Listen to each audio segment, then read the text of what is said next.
bhuta bhuta bhuteshwaraya kala kala kaleshwaraya shiva shiva sarveshwaraya shambha shambha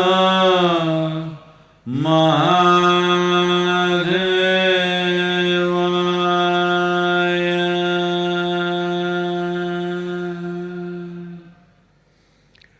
yoga yoga yogeshwaraya bhuta bhuta bhuteshwaraya kala kala kaleshwaraya shiva shiva sarveshwaraya shambha shambha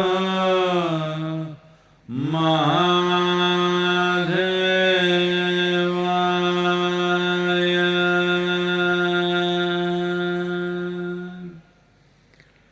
yoga yoga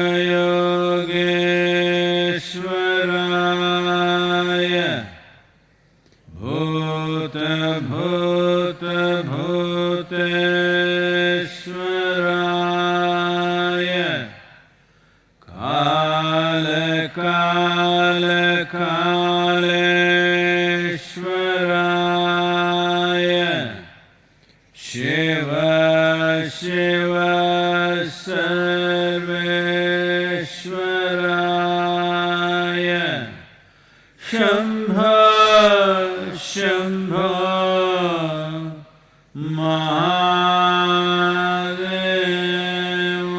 mahadevaya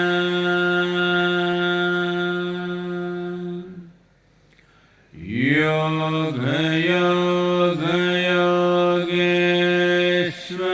yogeshwaraya bhuta bhuta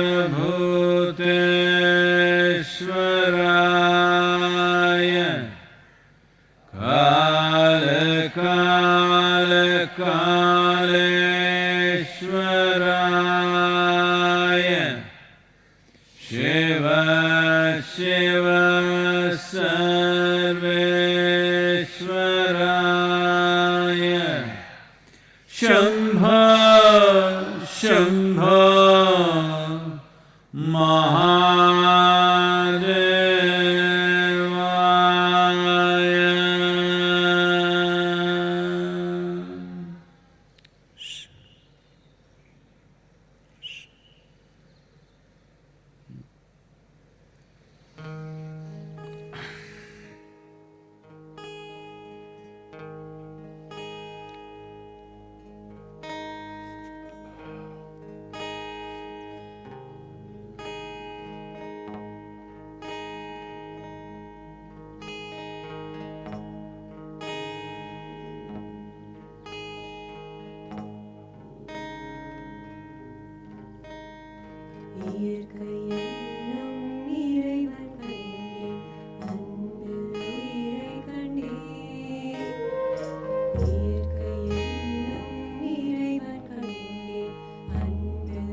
Namaskaram. Namaskaram to all of you. Well, uh,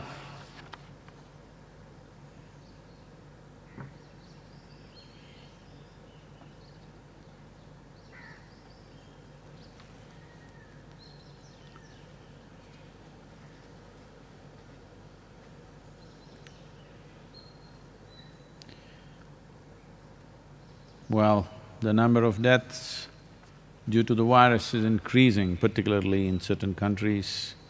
United States has crossed 50,000. Italy has crossed 25,000. Spain, France, over 20,000. UK just about close to 20,000. Nearly 200,000 deaths in the world and over 3 million cases. India, 23 cases, 718 deaths, 37 in the last 24 hours. But fortunately, in India, it is geographically contained. Certain cities are a bit out of control, like Mumbai, but large parts of the country is completely free from it, thanks to a stringent lockdown that the nation went for, which is paying results. At the same time, it can also take a different kind of toll. Collateral damage is happening, which is hard to keep note of. Almost 2 or 3 weeks ago, I said this is something we need to take care of, but now the chorus is building up about that. That is, various other ailments with which people were suffering. There are people who need dialysis, there are people who need chemo treatment which cannot be postponed. And for cancer, for cardiac ailments, for various surgeries, renal problems, all these people are not getting the necessary attention that they must get, unfortunately, because everything is focused towards the virus right now. So it is taking a certain amount of collateral damage. We ourselves here at the yoga center have paid a price today. A very iconic life that lived here with us. Bhairava, the wonderful bull who was with us for many years now, today passed away.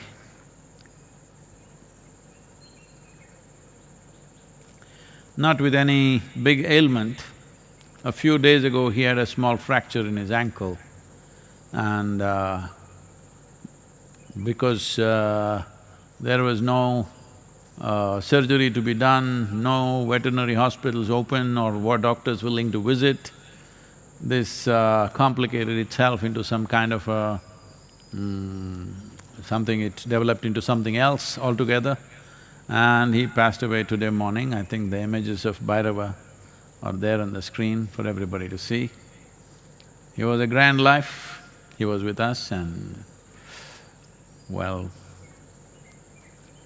this is happening all over the world, to people, to animals, to everybody, but everybody's focus is on the virus, as it should be. Not that we're complaining about it, but these collateral damages can go on increasing, as for weeks on end, hospital outpatients are not open. Small things can become fatal things for a whole lot of people.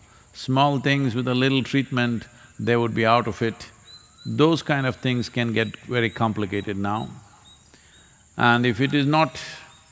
if one has not contracted the virus, there is some other problem, people are hesitating to go to the hospital because it could be a point of infection for them. People are very conscious and fearful about that.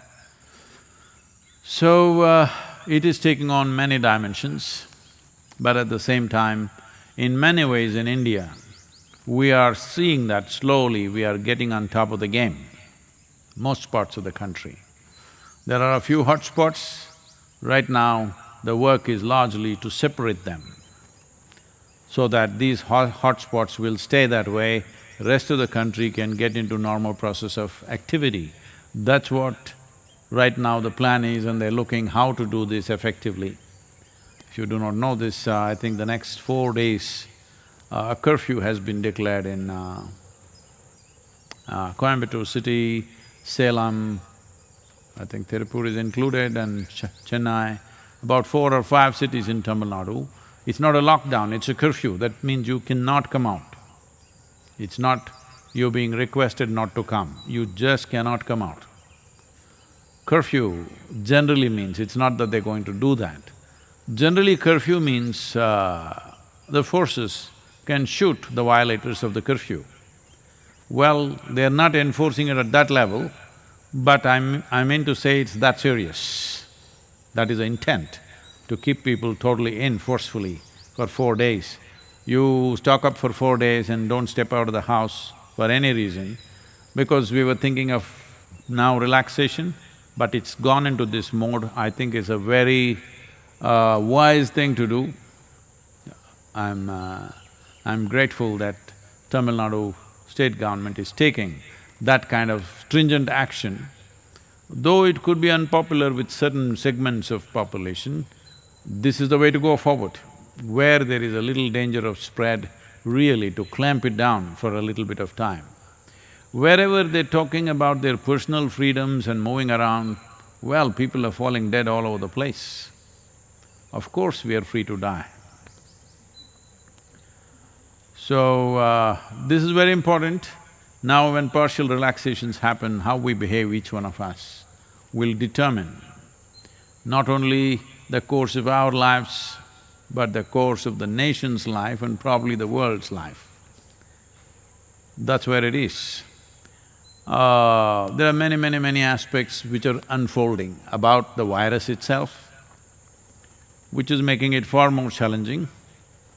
But in many ways, India as a nation is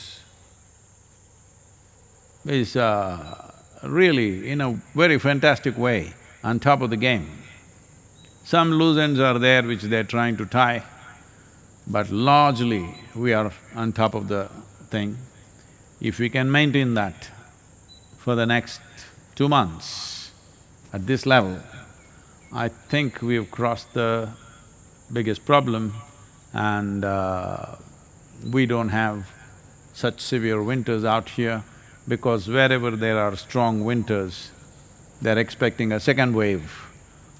They're saying the second wave in United States is certain, and probably in China it will come back. Right now that's become their fear, that second wave will come, and second wave will be stronger than the first one, all this. But in India, they are looking at second wave may not happen. So, it's looking positive in that sense. But everybody will be cramped. If one nation is going in a bad way, the whole world will live in fear, because all it takes is a few people to travel here and there.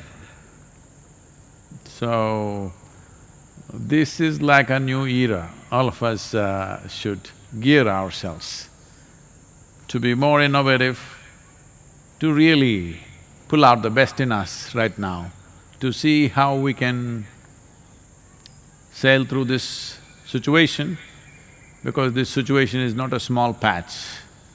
This situation is a little large pool we have to cross.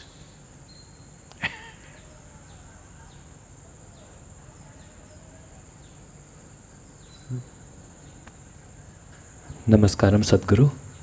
This is Siddharth from Pune. I have a burning question. Ooh. Can Guru's grace and utter devotion to Shiva dissolve the karma?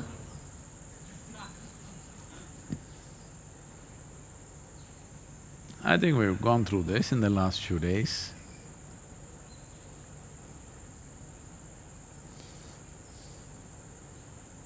So let us understand these words that you're using. Guru, one word; grace, another word; devotion, another word; Shiva, another word. 4 dynamites.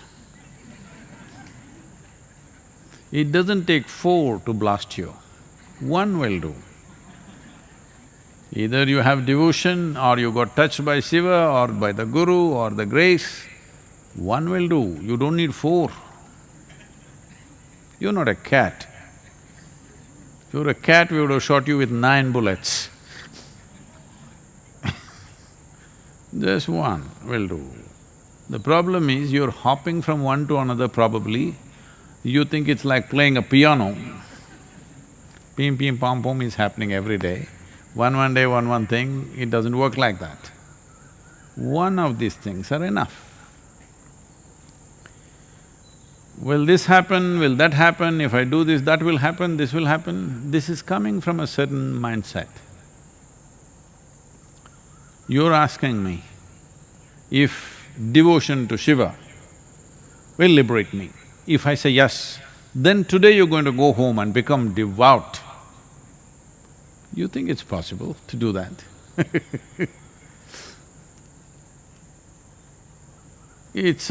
Devotion happens not as a practice. When you clearly recognize, not by believing, you clearly recognize by experience, something is larger than yourself. Something is way bigger than you. Slowly you become a devotee.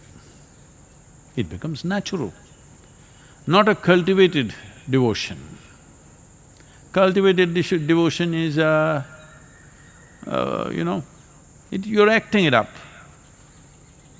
I have always been trying to remind people, there are mostly, I'm saying, most of the people within the yoga center, you can see there is some sense of devotion in every step. But some are… These days I'm coming quietly on an electric machine, but otherwise, I'm driving a diesel car. It is not very quiet. Even if I'm driving right behind them, going, because they hear some car, but they go. Then somebody say, hey, Sadguru, Sadguru. Like this, they jump to the side and this. This is not going to work in your life, just know this. This is why I said, if you think you're devoted to Sadguru or to Shiva or whoever else, it doesn't matter. You must see that in everything. You must see everybody here as Sadguru, you must see man, woman, child, cow, no donkeys in the ashram, otherwise we could have done that also. Everything, when you see it with the same devotion, now you're a devotee. Will this work? Absolutely. Now you're throwing 4 options in the air and asking me, which shall I shoot, Sadguru?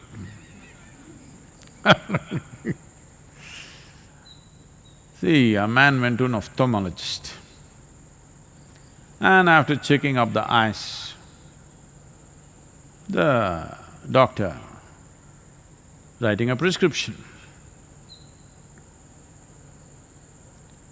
So the man said, Doctor, once I get my glasses, will I be able to read?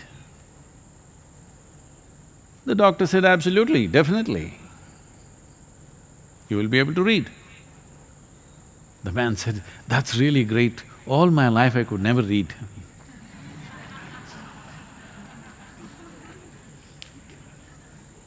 Your devotion is like this. If I tell you now, Guru's grace will make your karma go away, from now on you will walk like this, Guru, Guru, Guru, Guru. For a lot of people, God's name, whatever they're uttering, you think all the time people are uttering whatever their gods are, their names, with absolute devotion? They're uttering it in irritation, anger, hatred, resentment. It's even a war cry, all right?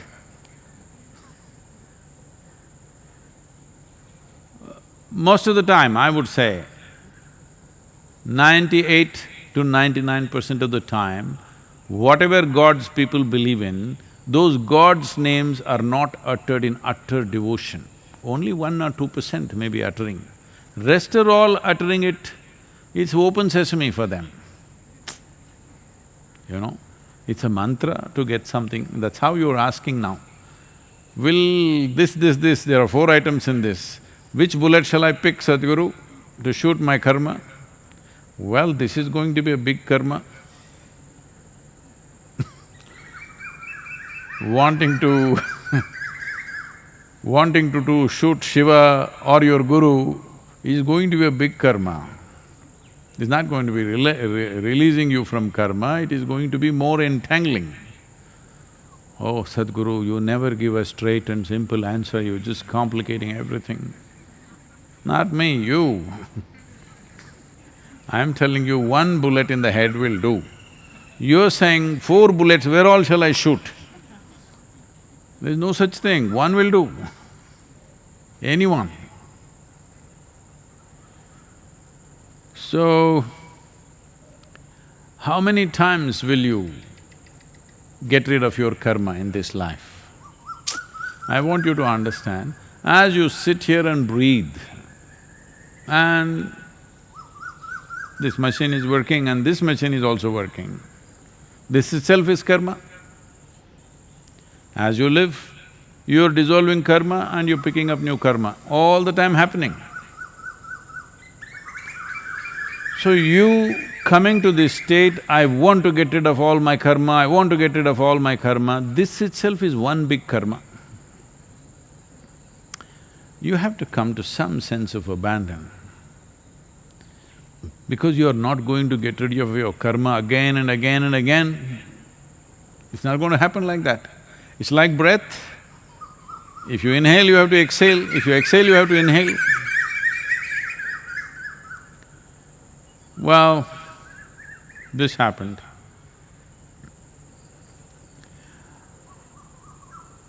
Shankaran Pillai for the first time went on a cruise, a large cruise ship, he got into it.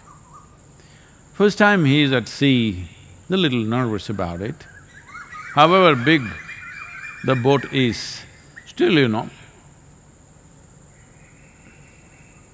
even in very big ships, people, many of them, puke endlessly. Because anyway it'll wallow a little bit. So he went to the captain and asked. He was a little nervous about the whole thing, because going off into the ocean in a vessel is like a… So he asked the captain or the captain of the ship, he said, a ship of this size, how often does it sink? So the captain looked at him and said, this one, only once.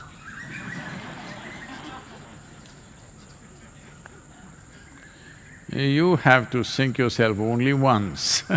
You don't have to go on doing it all the time, there's no such thing. If you distance yourself from the karma-making machine, which is just your body and your psychological process, it's over, it's throwing up things, so what? Doesn't stick to you. What karma means is just this. To live here, you have to touch something. Without touching anything, you cannot live. Visually, by hearing, see right now you may not be going bird hunting, but in a way the birds are touching you with their evening concerns, their own stuff. What do you think? They're saying yoga? No, their own stuff. Because they have no concern about the virus. They're all looking down and thinking, when did all these idiots become so sensible? You know, quietly they sit, they move around very carefully, nobody is zooming here and there. They're all discussing, it's a debate going on there. When did all these idiots become this sensible? Will they stay this way or will they bounce back into their nonsense once again? That debate is going on.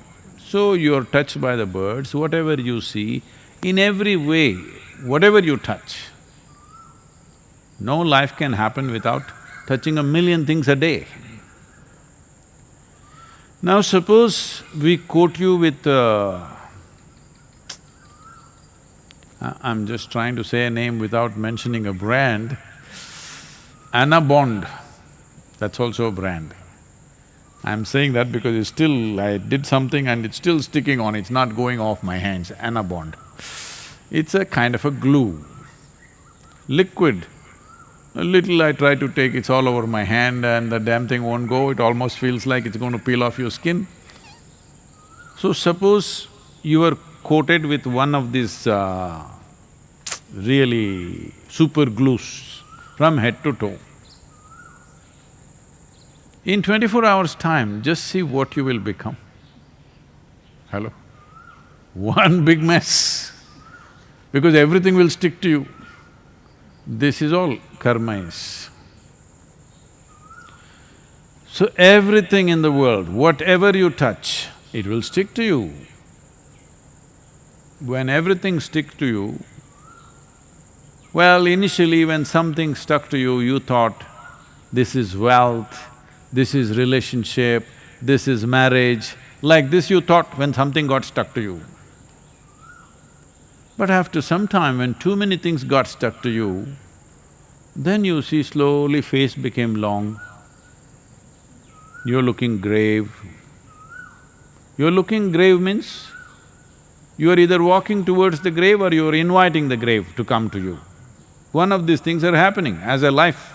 You may not have such a thought, but as a life, you are beginning to practice death. Acclimatization is happening. Yes, that's why we say a grave face. Means what? You are acclimatizing for death. Why? Because too many things sticking to you, big heap. To carry this heap and walk around, I just want you to just look at it. Whatever you identified with, everything got stuck. Let's say you went to work, you're very proud about your work and like this. And you sat there, the chair got stuck to you. You touched the table, table got stuck to you. You touched the computer, computer got stuck to you. Just imagine yourself in a day, what happens to you? You will be a mountain in no time. That's what has happened right now. So it's not about, shall we hack the mountain and take away the karma, no. Devotion, grace, Guru, Shiva, all these are solvents, not for karma, for the glue. We are not interested in unloading the karma off you. Just the glue is dissolved, it'll fall off. But now you are that kind, when it starts falling off, oh, but this I like, I want it to stick. That I want it to go. Okay, glue is back. Glue is indiscriminate like virus. It doesn't care what, just anything sticks, that's it. So, we have to just dissolve the glue, we don't have to dissolve the karma. If you dissolve the glue, karma will fall off into its place. Next time you go and sit in the office, the chair will go sit back in its place. I want you to imagine you're walking with a chair stuck to you, computers hanging from your fingers, That's all that's happening right now. People are carrying their job on their head, their family on their head, their world on their head, their wealth on their head. It's ugly, but what to do? In the society, certain people, if you're carrying a lot of load, they say, wow, so successful he is, he's got a mountain on his head. For all of you, what we should do is, to make you understand, I have ordered a 25-kilogram gold nugget. Gold. Hey, don't laugh, it's gold, pure gold. But you must carry it on your head, we'll fix it on your head. 25-kilogram gold nugget. Oh, people will see, what a wealthy man. Walk around and see, you will understand what is the problem of all this. So, don't go about thinking, what will do this, what will do that. All you have to do is just this. If you know how to simply sit here, like you're just born, with the intelligence of an adult, with an adult body which has its own issues, but you can sit here like you're just born. When I say just born, just born, not even eyes open. Because even that little guy, the moment he opens his eyes, meow, he will do. He's got his own stuff. When he's just born, like that if you can sit, simply with an adult body, with an adult intelligence, but not stuck to anything, simply. If you can sit here, that's it. This is what they were holding me to. Sadhguru, you said if you can simply sit with me for a moment, I will liberate you, but now you're going back on your word, 3 days ago they brought it up. I said, if you can simply sit with me, you're forgetting simply. We sat here.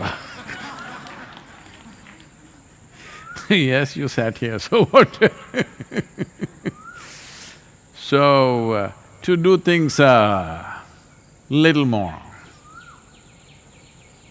alert, or little absolute abandon. Alertness means you can come incrementally to it. If it's a question of awareness, you can incrementally grow into it. Not that you're becoming more aware, it's not right. You're becoming more alert. Alert enough that you will notice one day that awareness is the nature of your existence. Another way is to come to absolute abandon, because you spoke about devotion, Shiva, this is about total abandon. This you cannot do incrementally. This is a one-time jump. If you have to jump into something in such a way, you must be either crazy or absolutely fearless, because there are no such people absolutely fearless, you must be crazy.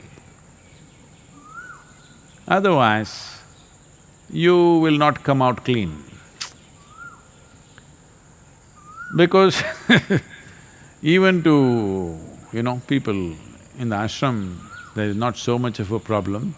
Men can shave once in 5 days, 6 days, or once in a month, different people at different stages. I'm little liberated. But if you want a clean shave, even that, you have to do many things. This happened in Tennessee. A man went to the barber and said,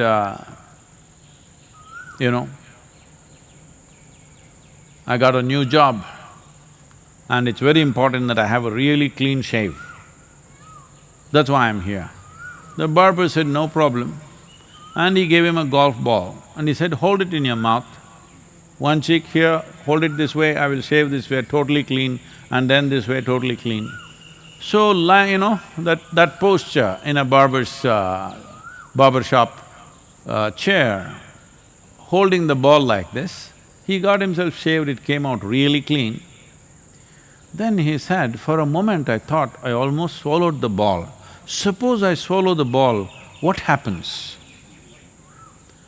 And then the barber said, no issue, like everybody else, bring it back after 2 days. This is karma. Keeps rotating. You're recycling the same nonsense, how long will you do it? One golf ball is enough to shave 100 people. So, this is happening not because of the activity, not because of the people, not because of the world, not because of the virus. This is happening because you're coated with glue. So, the 4 solvents you mentioned, any one of them is fine. Dip yourself absolutely, either in devotion or in grace or in Guru or in Shiva, just dip yourself absolutely any one of them, solvent will go away. After that, what is karma? There's no such thing.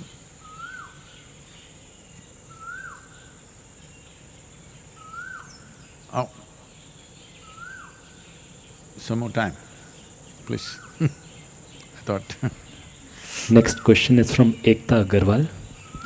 Please guide the women of the country who are dealing with lazy partners, stubborn parents, bored children, on how to coexist compassionately amidst all the chaos when household workload has increased and our work front identity has disappeared. you are a very fortunate woman. You have a lazy partner. An overactive man, 24 hours in the house, he is a bull in the china shop. He's lazy.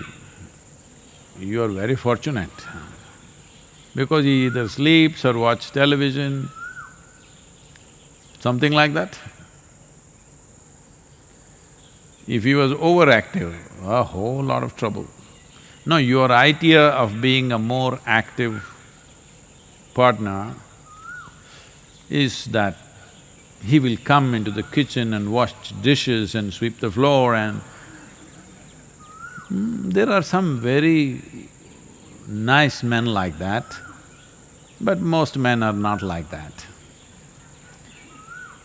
I'm not saying washing dishes is a woman's job, cleaning the house is a woman's job. No, but man doesn't mind living dirty.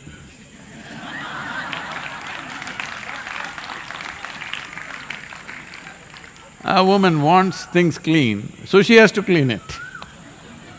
Otherwise, you just go into a bachelor's den and see everything is everywhere. They will go, they'll shower and come, they'll start picking, where is my underwear, where is my clothing, you know. Here at the yoga center, we are training the men to be little more disciplined. Otherwise, it is in the mindset of a man that, it's taken… I've seen in the last 40 years, I've been constantly trying to get people to park their footwear together. Because it's a male disposition to come and kick the footwear, one here, one there. Now we've awakened the feminine in all the men here at least, and in all our programs, that they all park their footwear properly. Usually, they will kick it out, and because the woman cannot bear it, she will come and put it together somewhere. So, because this happened, once Shankaran Pillai, not once, now, in the virus era, because this will be remembered as a era in this virus times, Shankaran Pillai went and parked his car in the emergency entrance of a hospital, where the emergency lane. Then the police came and pulled him up and said, "What is this?" He said, "Well, it was marked there, fine for parking."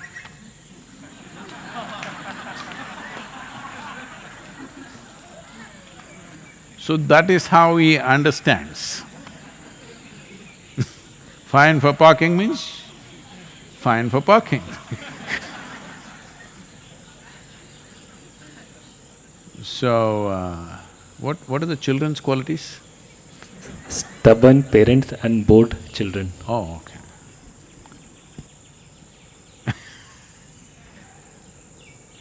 Stubborn parents, bored children. Well, this is the family we have bred, isn't it?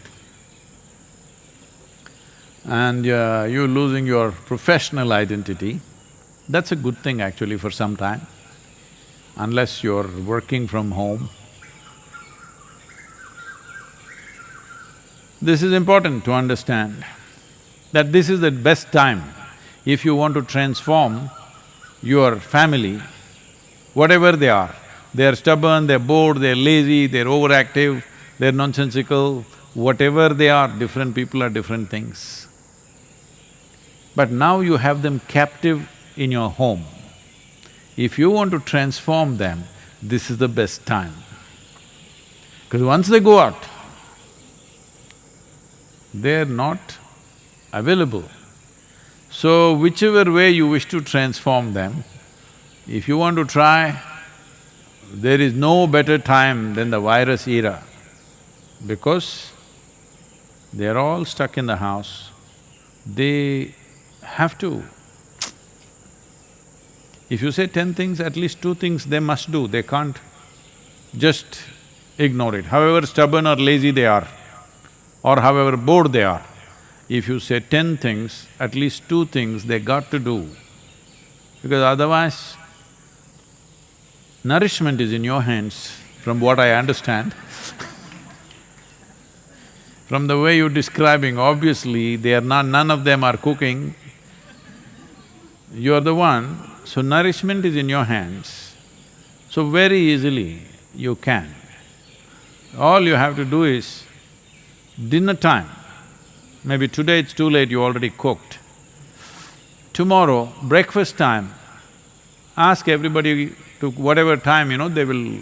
that one thing they'll demand, they will not be lazy about it. So breakfast time everybody arrives, you also sit down, if necessary, say asatoma, sadgamaya, or sing a song if you want, if you know how to sing, but no breakfast. Well, we're all happy and together, what does it matter? Breakfast or no breakfast, what does it matter? You give them a talk, how it doesn't matter, after all.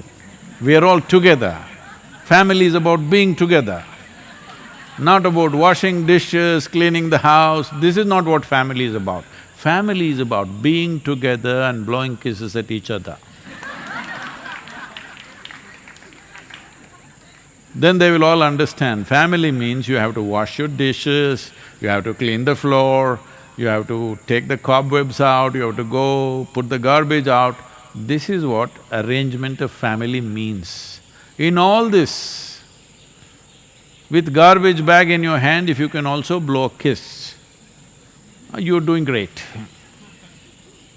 But if you cannot, just do that, because that is the first aspect of the family. It's an organization. It's an organization where people have to eat, people have to live, people have to live there. That means a few things have to be done first. After that, how loving and wonderful you are is after that, you better get that. So, tomorrow morning if you invite them to the breakfast and give them a nice shloka or a song or whatever you know, and tell them how we are the most fantastic family, let's live together really lovingly, holding hands, doesn't matter what is breakfast. Petty things like that is not our concern. Well, lazy people will get fixed, stubborn people will get fixed, bored people will get interested, everything will happen.